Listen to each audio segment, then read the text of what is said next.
Welcome everybody to the weekly gathering of the INE Network, Inspiration and Encouragement Network. My name is Lee Jensen, and we have a full house again tonight. These are all members of our gathering. We've been helping people discover they have some talent, develop the talent, learn to market themselves, and learn to share, trade better in the marketplace. The business side of a good hobby for years and years and years now. So we had a webinar last night, an hour's effort on how to use a personal brand. And the week before that, we did one on how to build the brand, and the week before that was the theory. So we've had 3 hours of discussing the personal brand. And what we try to do each week is the following night, we have a laboratory kind of a gathering where we visit about what we're talking about here and see if we can clear things up or help you maybe get to a position where you dare use it and work with it and start to see if you can't begin to have a brand work out. Mostly what I hope you've gotten so far is how important a brand is, first of all. The marketplace will brand you. If you stay in the marketplace long enough, it will brand you whether you want to be or not. And the first brand, known recorded brand, was Oscar Mayer Wieners. Oscar Mayer in Chicago was a sausage making guy, and he's the one that dreamed up a way of branding his stuff from anyone else's so that people would then start buying from him, but repeat buying from him. And that's then led from one thing to the next. Over my 40 years in business, it always startles me when I see people that don't worry about branding. They don't pay any attention to it.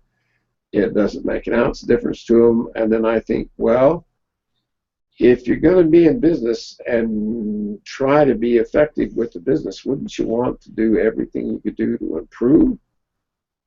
improve that?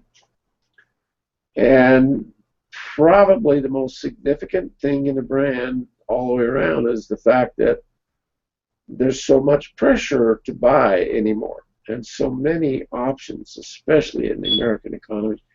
There's so many options out there that how people can remember you from one minute to the next is almost impossible. And I'm thinking that if you realize that for those reasons alone, helping you figure out a brand for yourself to be remembered, to be more effective in your remembering, thus then more effective in your business, branding is just huge. But the other aspect that I like about branding is it tends to focus your efforts. The more you brand yourself, the less you'll be all over the place. The more you'll target your efforts as you move into the economy more. And that targeting always helps, always makes a difference. I want to start out tonight. I've been sandblasting my project for the university, and I've got well into it. I've got 8 pieces done, and I've got 5 more I have to do, and I'm hoping I can wrap this up tonight and get them all done. But I brought one in to show you, and I've got it. I've got it right there. I think you can kind of see. It's the China concert tour.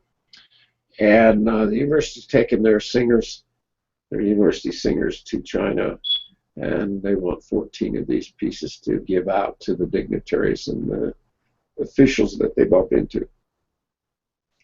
And how this got started with me was because the University of BYU had been given $2 million by Steve Covey as a gift, and they gave him a presidential dinner. And in the dinner that night, the president of the university got up and gave him a piece of plastic from the trophy store as a thank you gift. And I just hit the ceiling. I was with Jack Solomon, and Tammy and I were there that night. And it was just a silly occasion where I said to McLean's ahead of the church's fundraising efforts, and I said, you guys do a better job of this. Steve Covey gives you $2 million and all you can cough up is a piece of plastic back. I said, the second he touches it, he knows it's, well, it's just a piece of plastic.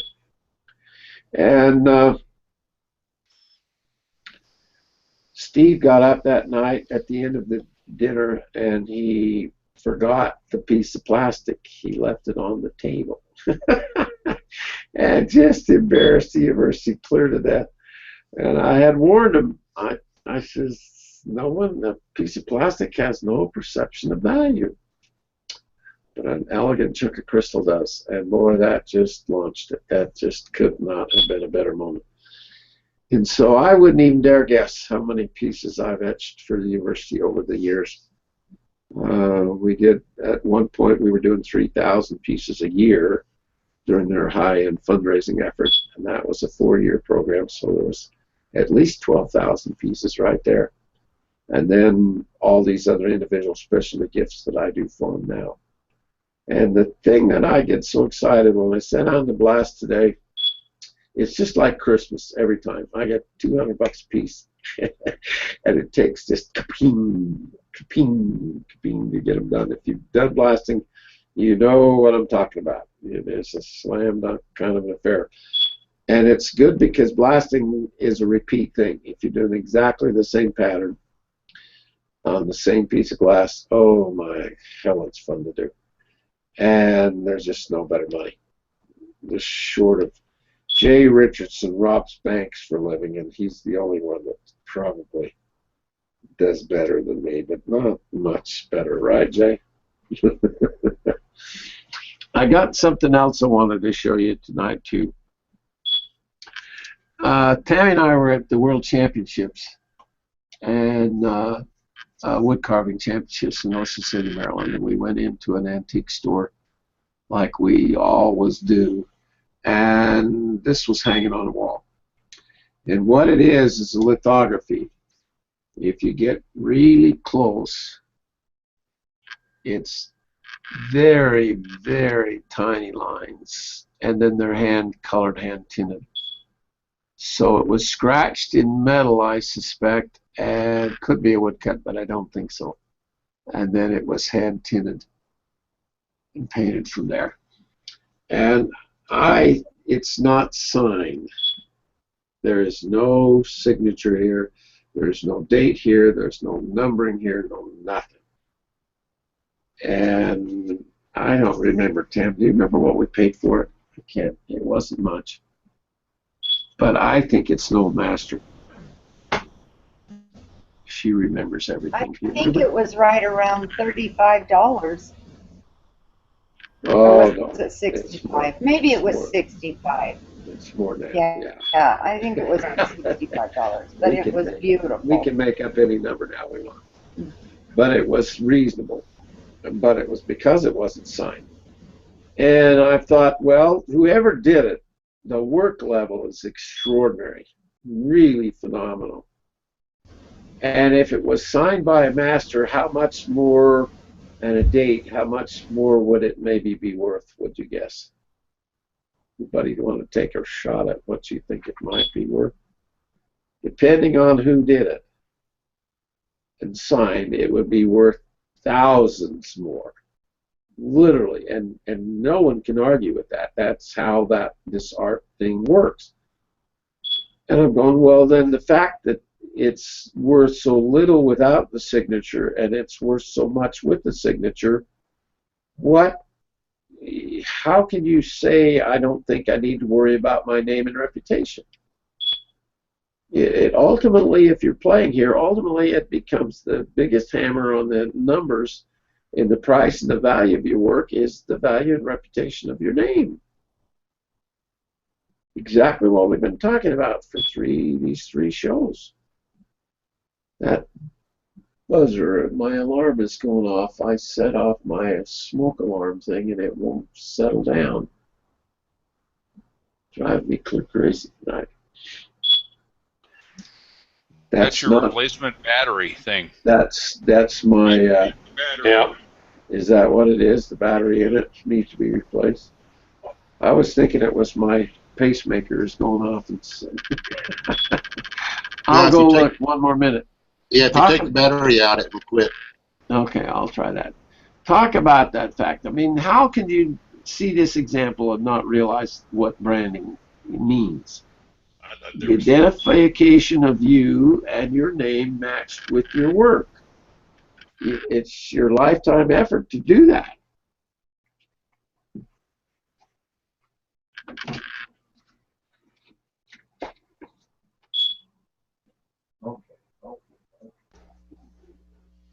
Okay, does he sign and date these pieces of crystal that he does? We'll have to ask him when he comes back. Take your mic out of your ear there, Mel. Maybe if I pull it down this way.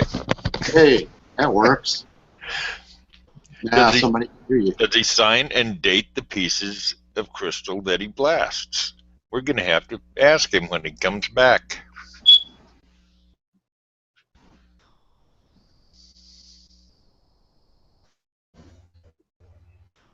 I was going to ask the same thing, Mel, but then I didn't want you ask him. I don't want to ask him.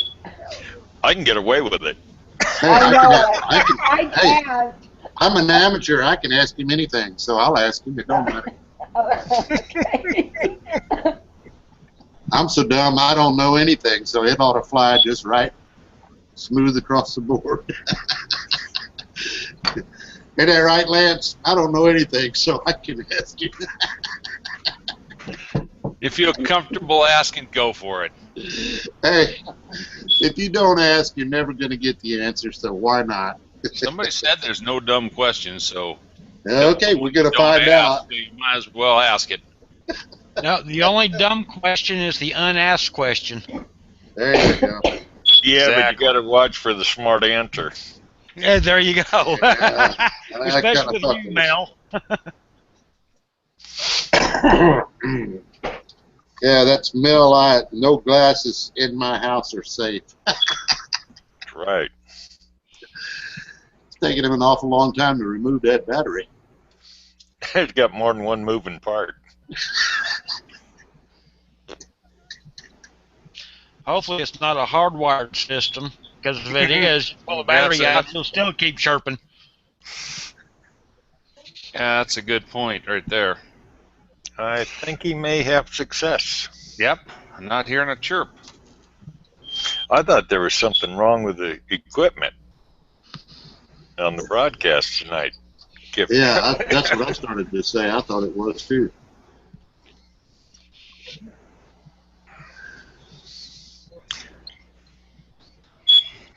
Nope.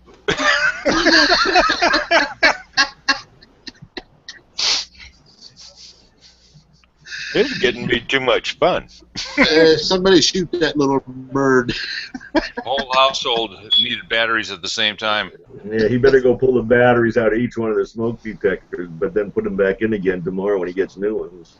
Hey, I had to do that the other night. Both my fire alarm went off with that same thing, that chirping at 2 o'clock in the morning. I jumped up and snatched them both off the wall and took the batteries out. You know, some people use those as a cooking timer. Yeah. I've known people like that.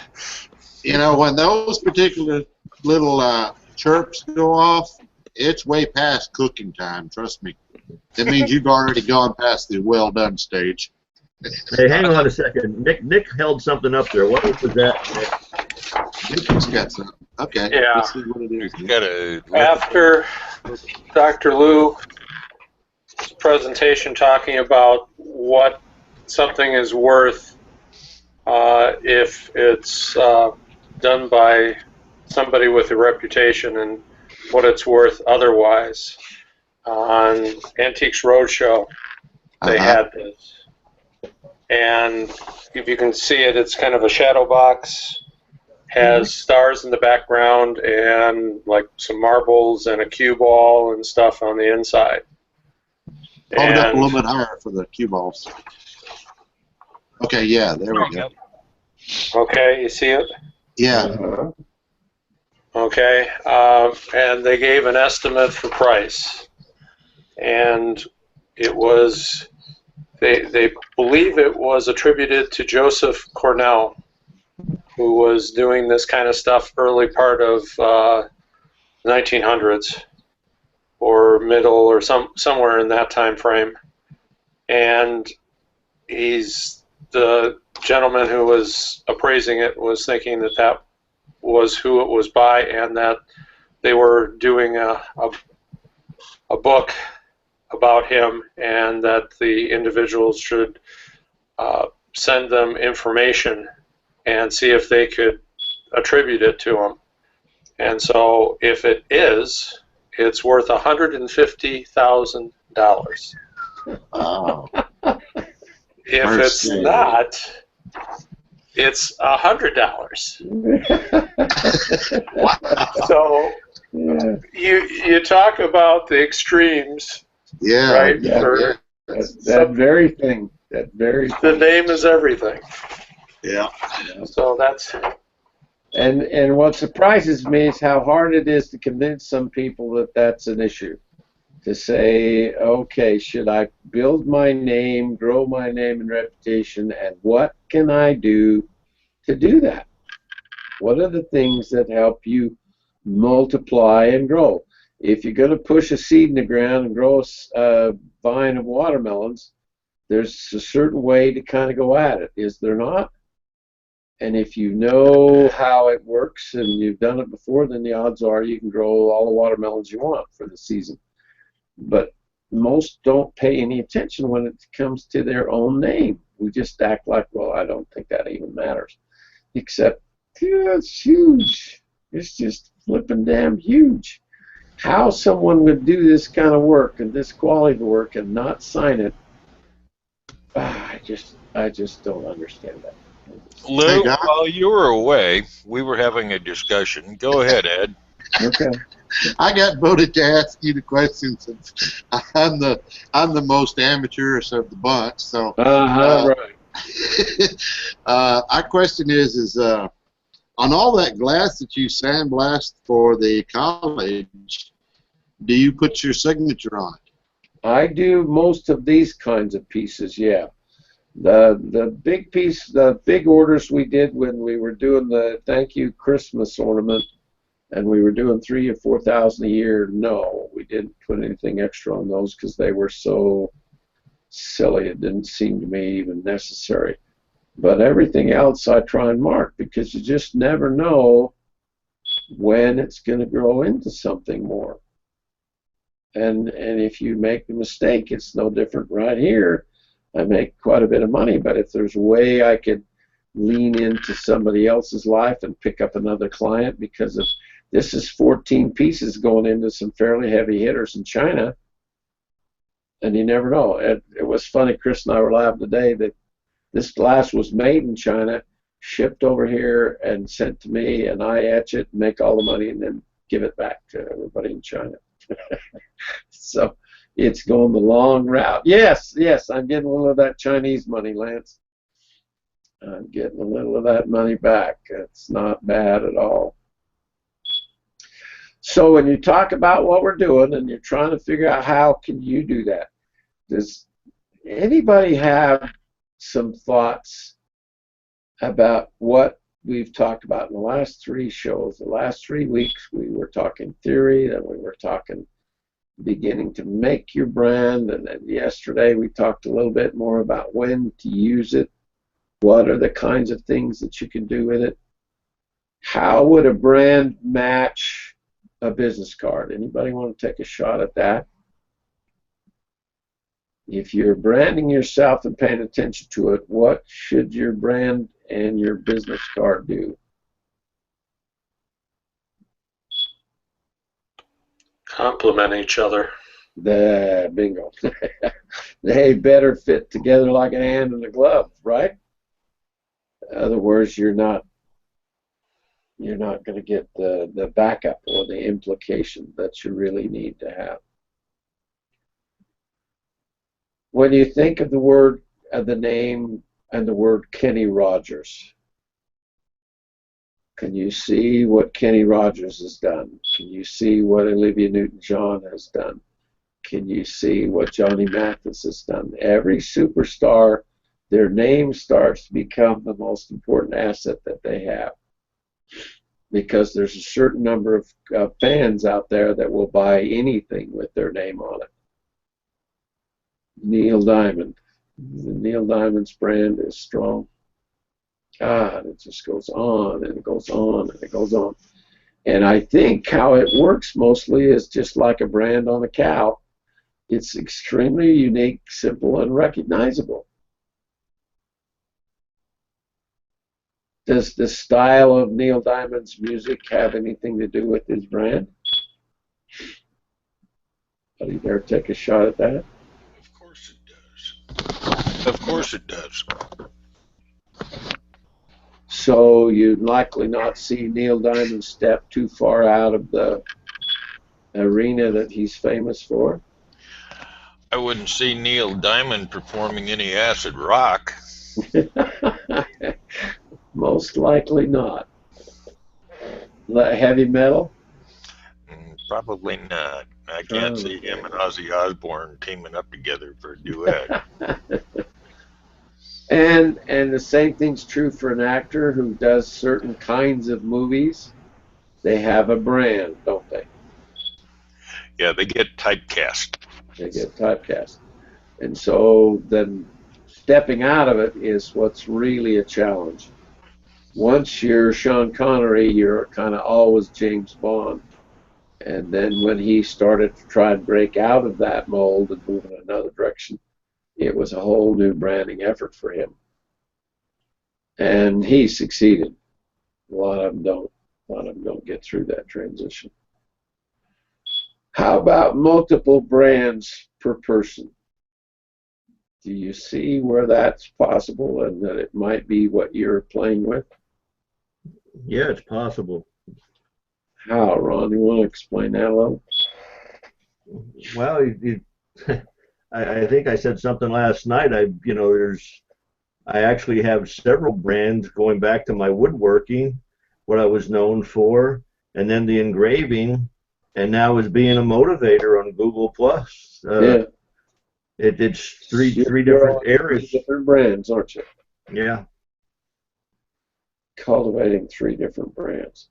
And I think it's important to do that because you don't always know which brand will catch the most or which will get you the most mileage. But I think if you're cultivating, it's like a garden and you're growing each brand, you're paying attention to each brand, you're trying to use it as a business tool to help focus your efforts and keep you in front of the marketplace. But whatever that brand shows up, it's exactly like when Covey finally started to sell 7 Habits. Not everyone knows the Steve Covey story. I know it really well. I knew both Hiram Smith, who started a company called Franklin Planner, and he had done the day planner thing, and Hiram and I used to have the same attorney, and we would meet in waiting for the attorney, and that's where we met the first time. It was in his waiting room, and Hiram was working out of his garage with this planner that he had printed up, and he was trying to sell a day planner to teach people how to be a little more organized. And he got that going, and then Steve Covey walked into his life with 7 Habits.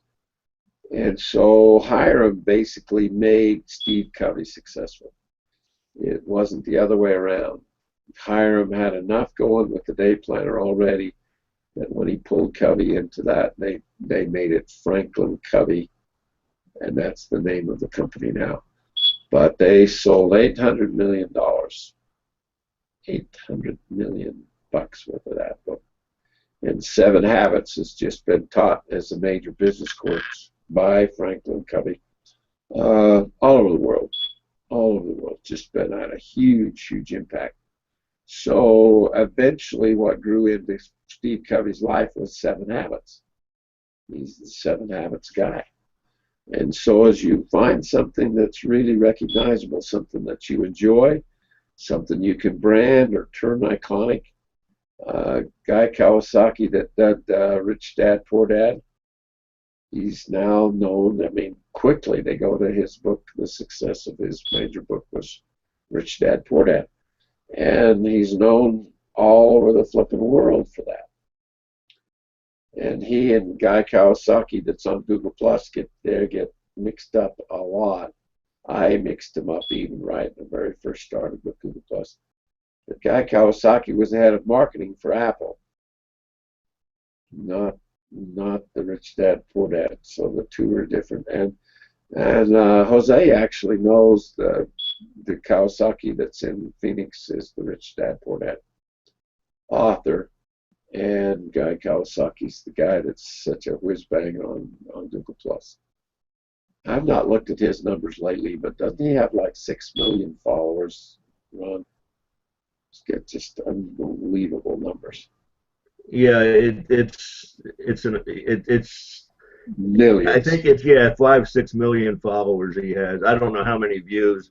And the same thing on Facebook. I mean, he's got millions of people following him on Facebook also. Motorola used to pay him to be their spokesperson, but I don't know if that's still the case. No, he calls himself an evangelist for different companies. First it was Apple, then it was Motorola, and now he's the chief evangelist for Canva. Canva. I bet he owns Canva, don't you think? It kind of feels to me like he's got a... No, he doesn't own it. There's two, a woman and somebody, I don't know if it's another woman, if it's two women or a man and a woman over in Australia who started Canva, and they own it. Okay, well, he and Peg Fitzpatrick sure promoted a lot. Yeah, well, Peg Fitzpatrick works for them. Guy Kawasaki gets paid from them, but he doesn't take a salary, but he's got stock options, so he's going to make a ton of money no matter what he does. Yeah, take a ton of money. Now, what's happened in all of this is visibility. When I discovered the difference between the want world and the need world, and the difference between market-driven things, which are things we need, and the stuff that we wanted, that's when things started to improve for me. And if you'll remember to look for that difference, first of all, in all your business activities and business efforts, the odds are you'll do way better in the overall economy. The 3 words you never forget in the need world are location, location, and location. But the 3 words you never forget in the want world are exposure, exposure, and exposure. And so a brand, a personal brand in the want world is really important. Almost more than anything else, because that's what you're doing. Exposure, if you're going to get some mileage out of that exposure, then it better work. It ought to be rememberable. Most people forget everything. They bump into it once and they forget it. And they bump into it twice and they forget it. 3 times they start to pay attention, and by the time you've bumped into something 6 times, the odds are you'll actually start to do business with that entity. And that's true for, I don't care what you're trading. If it's a want, it's going to take 6 exposures to get people to move and make a decision. And so you start realizing that, okay, if I hand them a business card and that has an automatic influence on the brand that I'm trying to promote and have them remember me by, then, sheesh, then I better see if I can't really concentrate on what does that mean. Now, signature alone can be one thing. Your signature can actually even be your brand. Ken Brown calls it a stylized signature. In other words, his signature, that is the Ken Brown signature for his products, is not actually his signature. He's done a calligraphic kind of rendition that's the Ken Brown logo. And that's the stylized version of your name. And I'm going to encourage every one of you to begin to do that. Take your signature and push it a little. See if you can take it and smooth it out, make it look a little prettier, make sure it's open up so it's readable. Everything is more functional with a stylized kind of signature. And that's then what you would print on materials. becomes a signature for you, but it's a stylized look. It's not the exact same thing as what you'd sign on a check. You understand that one? A little different, just a little different. But it does help as you start to see all these little things that somebody else is doing. The one thing I tried last night to have you see and implement the most is to watch other people's brand.